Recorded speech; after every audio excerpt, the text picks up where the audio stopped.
Dans cette vidéo, nous allons voir si la crise économique actuelle liée au coronavirus va faire éclater la bulle immobilière ou va donner naissance à une nouvelle. Salut les investisseurs intelligents, c'est un plaisir de vous retrouver dans cette toute nouvelle vidéo. Alors on le sait, la situation économique actuelle divise sur le sujet de l'immobilier. Il y a ceux qui pensent que l'immobilier va complètement s'effondrer et ceux qui pensent que l'immobilier va être à nouveau perçu comme une valeur refuge et va donc prendre de la valeur. Mais entre les éventuelles futures restrictions bancaires sur les crédits conjugués au climat sanitaire plus qu'inquiétant, il n'est pas facile d'avoir un avis clair sur la question. Pourtant, nous venons de sortir de l'année 2019 qui a été une année historique, une année qui a battu des records en matière de vente immobilière puisque nous avons dépassé le million de transactions immobilières avec la même proportion pour l'octroi de prêts, notamment dû à des taux de crédit bancaire très avantageux. Mais pour 2020, et compte tenu de cette crise, on est en train de se demander s'il ne va pas y avoir un inversement de ces tendances avec potentiellement, premièrement, moins d'acquéreurs à cause de la plus grande sélectivité des banques, deuxièmement, un nombre de biens importants qui ne trouvent pas d'acquéreurs, troisièmement, des acquéreurs moins pressés qui vont prendre le temps d'acheter et être à l'affût des bonnes affaires. Alors, voyons quel impact les restrictions bancaires auront sur les prêts immobiliers. On sait que récemment, les autorités financières ont tiré le signal d'alarme en donnant la consigne d'être un peu plus sélectif sur l'octroi des crédits immobiliers, avec notamment les recommandations du HCSF préconisant une durée maximum de crédit de 25 ans et un taux d'endettement limite de 33%. Bien évidemment, ça va dépendre du dossier de chaque personne, investisseur, pas investisseur, achat de résidence principale, achat de résidence secondaire. C'est un peu la même chose pour tout le monde, mais n'oubliez jamais que les banques font un peu ce qu'elles veulent, d'accord? Elles sont tout à fait capables de transgresser cette limite de 33% si vous avez à côté ce que l'on appelle un reste à vivre suffisant. Petit rappel, le reste à vivre, c'est ce qu'il vous reste concrètement une fois que vous avez payé loyer, crédit et autres dépenses obligatoires. Votre reste à vivre doit être suffisamment important en fonction de votre situation familiale, marié, divorcé, enfant, pas enfant. Donc si votre reste à vivre est suffisamment important, la banque pourra tout à fait dépasser cette limite de 33% car elle estimera qu'elle ne vous met pas en danger financièrement en dépassant cette limite d'endettement. En revanche, les acquéreurs les plus fortement pénalisés par les recommandations du HCSF seront les primo-accédants qui auraient pu voir leur dossier accepté en 2019. Eh bien, ces personnes-là, malheureusement, risquent d'avoir un peu plus de difficultés en 2020 car on va leur demander de mettre de l'apport et on ne dépassera pas, malheureusement, les 25 ans de durée de crédit. Maintenant, je vous propose que l'on imagine un tout premier scénario avec l'immobilier comme valeur refuge. Parce qu'avec le climat actuel et la psychologie autour du coronavirus et de la crise financière mondiale, il va y avoir indéniablement des répercussions sur l'immobilier. Alors bien sûr, il est bien trop tôt pour mesurer son impact réel, mais on peut sans grande prétention imaginer que l'effet d'inquiétude, l'effet anxiogène va se reporter en faveur de l'immobilier. Pourquoi? Parce que tout simplement, l'immobilier présente une bien meilleure stabilité que la bourse. Pour rappel, le CAC 40 a perdu plus de 1500 points depuis le début de cette crise, soit une baisse d'environ 30%.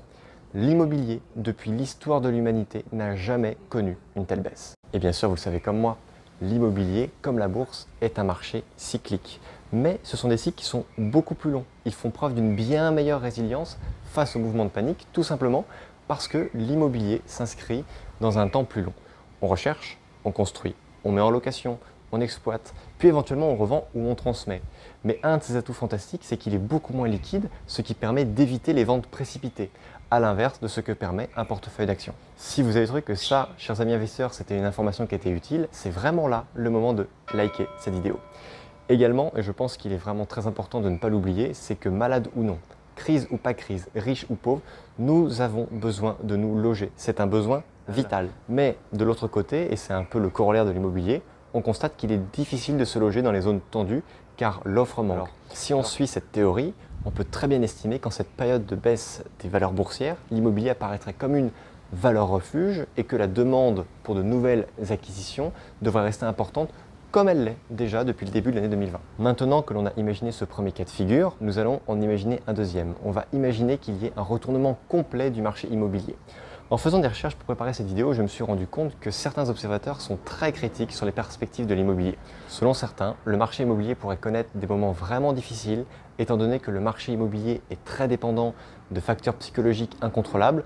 Par exemple, si un nombre suffisant d'acheteurs potentiels se mettent en position d'attente, les vendeurs ne peuvent plus vendre, le marché se grippe, les acheteurs attendent, le nombre de transactions baisse et mécaniquement, les prix de l'immobilier également vont baisser. En fait, là, c'est plus directement lié au coronavirus lui-même qu'à la crise financière mondiale, car si l'épidémie se prolonge et que le marché immobilier se grippe, il y aura inévitablement moins d'acheteurs et cela se fera forcément sentir au bout d'un moment sur les prix des logements et des investissements. Mais franchement, entre nous, entre la période de confinement qui vient d'être allongée, les avis divergents des professionnels de santé sur la prolongation ou non de la pandémie. Troisièmement, un possible reconfinement si la pandémie reprend de plus belle après la première période de confinement. Quatrièmement, en fonction des proportions que celle-ci peut prendre ou continuer à prendre sur l'économie mondiale, l'impact sur les pays en voie de développement ou les pays surpeuplés, ça peut être vraiment terrible. Imagine le coronavirus en Inde. Bref, sachant que selon les spécialistes, un délai de 18 mois est nécessaire pour fabriquer un vaccin, on a quand même beaucoup d'attentes avant de voir des jours plus calmes arriver devant nous. D'ailleurs, votre avis m'intéresse énormément sur le sujet, donc dites-moi dans les commentaires de cette vidéo lequel de ces deux scénarios vous paraît le plus viable. Est-ce que vous pensez que l'immobilier va être perçu comme une valeur refuge ou est-ce que vous pensez qu'il va y avoir un véritable retournement de l'immobilier ? À mon avis, et ce qui est certain, c'est que ce que nous allons observer, c'est un ralentissement complet du marché. Parce que si l'épidémie se prolonge, elle aura forcément un impact majeur sur la construction de logements neufs, mais également sur le volume de transactions. Et on le voit bien en ce moment, en pleine période de confinement où toutes les transactions sont gelées et les chantiers arrêtés. Mais j'ai tout de même du mal à imaginer un effondrement des prix. Une légère baisse, oui, indéniablement, mais surtout un marché qui tournerait au ralenti. Vendeurs et acheteurs attendant un retour à la normale pour mettre leurs biens en vente ou reprendre leurs recherches. Un autre scénario probable serait une sorte d'emballement post-crise où toutes les personnes qui ont eu très peur pour leurs finances changent toute leur stratégie financière pour placer leur capital dans la pierre. Je ne sais pas si on verra ça, mais c'est une des possibilités. Quoi qu'il arrive, s'il y a une baisse des transactions, elle sera fortement proportionnelle à la durée de cette période d'incertitude. Mais ici, et là c'est vraiment important de le retenir, c'est que la crise engendrée par le Covid-19 a entraîné une baisse des taux d'intérêt puisque les taux du titre d'État français à 10 ans a perdu 0,4% il y a quelques jours, obligeant les banques centrales à maintenir des taux bas durant toute la crise afin de lutter contre ce que l'on appelle la spirale déflationniste. Alors c'est vrai que l'immobilier pourrait en profiter, mais la situation actuelle sur fond d'épidémie n'est pas du tout rassurante, d'autant plus qu'en temps de crise financière, on peut s'attendre à voir baisser les revenus des ménages, lesquels penseront plus à se créer une épargne de précaution plutôt qu'à investir dans l'immobilier pour leur avenir, venant ainsi à faire baisser la demande et donc potentiellement les prix des prochaines transactions, principalement dans les zones où la pression foncière est plus faible, donc les zones moins tendues. Alors, à votre avis, faut-il attendre ou faut-il être opportuniste ? Une fois de plus, il y a deux catégories de personnes. Il y a ceux qui mettront à profit cette période pour accélérer la construction de leur patrimoine, en profiter pour faire de bonnes affaires et surfer sur cette vague que la crise offrira.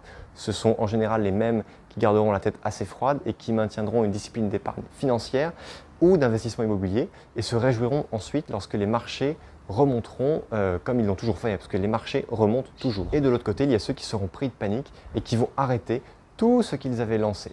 Ils vont revendre peu cher, vouloir faire très vite pour se débarrasser de leurs inquiétudes, ce qui risque fortement de pénaliser leur patrimoine sur le très long terme.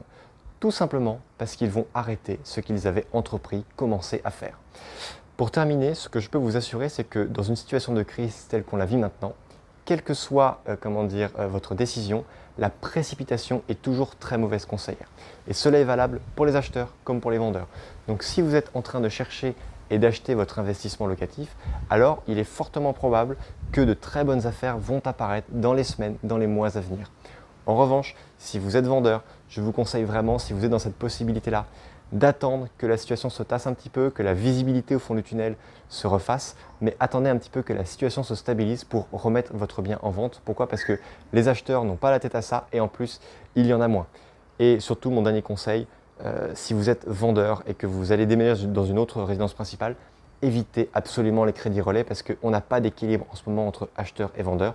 Donc si vous achetez, vous achetez une autre résidence principale et que de l'autre côté vous mettez en vente l'autre, eh bien si vous avez un crédit relais qui dure 12 mois et que vous mettiez bien plus que 12 mois à vendre votre résidence principale, vous pouvez, à cause de la banque et de ses conditions en termes de crédit relais, être en très grande difficulté. Faites donc vraiment attention à ça. Cette vidéo est terminée, je vous remercie de l'avoir suivi jusqu'au bout. Crise ou pas crise, on fait la route ensemble. Je vous dis à très bientôt dans une prochaine vidéo. Ciao.